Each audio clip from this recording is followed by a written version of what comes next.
दुनिया में सिर्फ एक व्यक्ति है जो आपको सफल बना सकता है, वो है आप खुद। एक कहानी सुनना चाहोगे? शुक्र है आपने हां कह दिया, क्योंकि अगर आप ना भी कहते कहानी तो मैं तब भी सुनता। ये हमारे बिजनेस का गुरु मंत्र है। मैं हमेशा कहता हूं कि कोई व्यक्ति आपके साथ आता है कि नहीं, कोई आपसे प्रोडक्ट लेता है कि नहीं, वो इस चीज पर निर्भर करता है कि आपने उसको कितना प्रभावित किया। और आप किसी भी व्यक्ति को प्रभावित किस चीज से करते हैं? आप करते हैं अपनी कहानी से, कंपनी के टेस्टिमोनीज के बारे में, लोगों की सफलता के बारे में, प्रोडक्ट के टेस्टिमोनीज के बारे में, कैसे लोग दिन रात बढ़ रहे हैं, उनकी जब लोगों को कहानियां सुनाते हैं तो लोगों के ऊपर प्रभाव पड़ता है।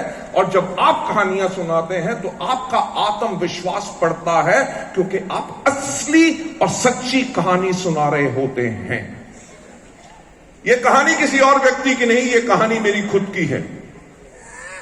मेरे फादर जो थे वो सेंट्रल गवर्नमेंट में काम करते थे, सरकारी जॉब, सरकारी तनख्वाह।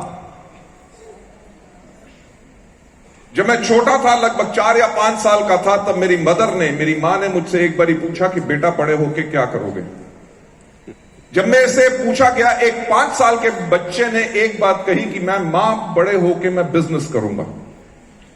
यानी कि उस 5 साल की उम्र में मैं इस चीज का मुझे ज्ञान हो गया था कि नौकरी के अंदर एक लिमिटेड आमदनी है। क्यों? क्योंकि कभी भी कोई खिलौना मांगा, कुछ चीज मांगी, तो माता पिता हमेशा एक बात कहते थे कि अगले महीने जब तनख्वाह आएगी तभी देंगे। और वो बात आई गई हो जाती थी, क्योंकि नौकरी में वो अफोर्ड ही नहीं हो सकता था। राइट? तो जब मैंने अपनी मां को कहा तो मेरी मां ने मुझे एक बात बताने की कोशिश की, बेटा देख कि बिजनेस करना हमारे खून में नहीं है। बिजनेस करते हैं मारवाड़ी या बनिया, जिनके खून में बिजनेस होता है। हमारे खून में नौकरी करना है। तेरे पिताजी नौकरी करते हैं, तेरे दादा ने नौकरी की, तेरे परदादा ने नौकरी की, यानी कि बड़े होके तू क्या करना? नौकरी। अब 5 साल का बच्चा अपनी मां के आगे कुछ बोल तो सकता नहीं ना। आज के दिन पे शायद बोल सकते हो, हमारे समय पे तो कुछ नहीं बोलते थे। तो मैं चुप कर गया। उसके कुछ साल के बाद जो मेरे चाचा का बेटा था, वो लगभग 3 साल मेरे से छोटा है, उसने कहना शुरू कर दिया कि मैं बड़े होके बनूंगा पायलट। मेरे दोस्त कहते थे, कोई कहता था पुलिस में जाऊंगा, कोई कहता था आर्मी में जाऊंगा, कोई डॉक्टर बनना चाहता था। और एक ही था पूरे बच्चों के अंदर जो चुप रहता था, वो था मैं। तो मेरी मां ने फिर मुझसे पूछा कि बेटा बड़े होके क्या बनोगे? बाकी सब तो ये बनना चाहते हैं, तुम क्या बनोगे? मैंने कहा मां, आपको मैंने पहले बोला है मैं बड़े होके करूंगा बिजनेस। अब मेरी मां बिल्कुल परेशान हो गई।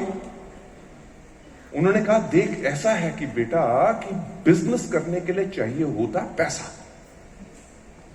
तेरी 2 बड़ी बहनें हैं, उनकी शादी करनी है, तेरी पढ़ाई में खर्चा होगा। जब पापा तेरे रिटायर होंगे, जो ग्रेच्युटी प्रोविडेंट फंड मिलेगा उससे एक छोटा सा घर बनाएंगे, जो पेंशन आएगी उससे हम अपना गुजारा चलाएंगे।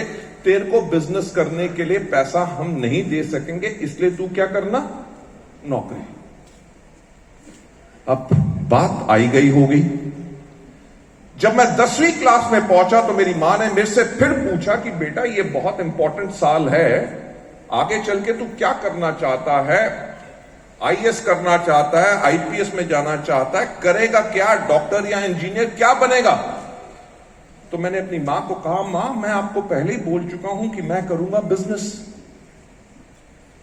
आप मानोगे नहीं कि मेरी मां इतनी घबरा गई कि उन्होंने मेरी जन्म कुंडली ले जाके पूरे भारतवर्ष के अच्छे से अच्छे पंडित और जोशियों को दिखाई। और मानने की बात है कि हर एक ने एक ही बात कही कि इसकी किस्मत में बिजनेस नहीं लिखा हुआ। राइट? आज के दिन पे उस चीज को सोच के मुझे हंसी आती है कि 5,000 करोड़ से ज्यादा का हमारा सालाना टर्नओवर का बिजनेस है।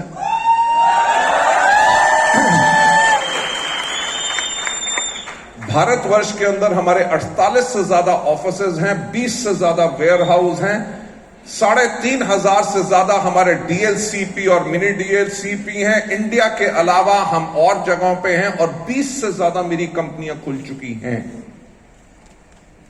मेरे कहने का मतलब क्या है कि जो मेरी किस्मत में नहीं लिखा था उसको मैंने खुद लिख दिया।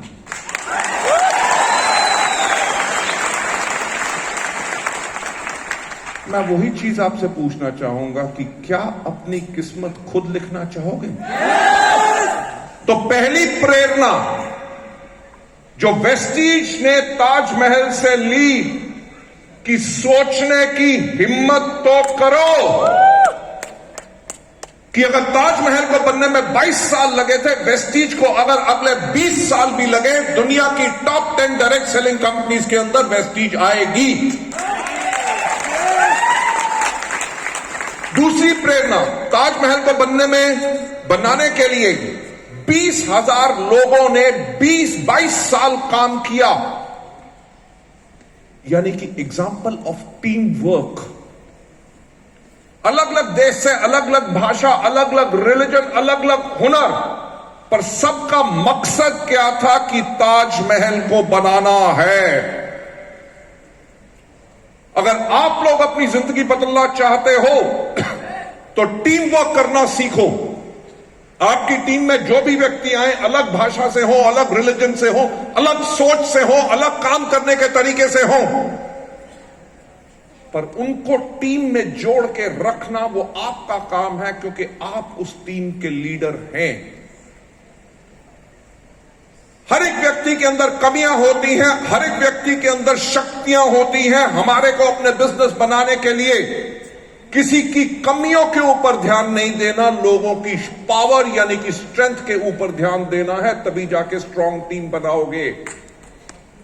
अगर यही सोचते रहोगे कि ये व्यक्ति मुझे पसंद नहीं, ये व्यक्ति मुझे पसंद नहीं, इसमें ये कमी है, तो जब एक उंगली किसी की तरफ देख कर रहे हो तो 3 उंगलियां आपकी तरफ भी आ रही हैं।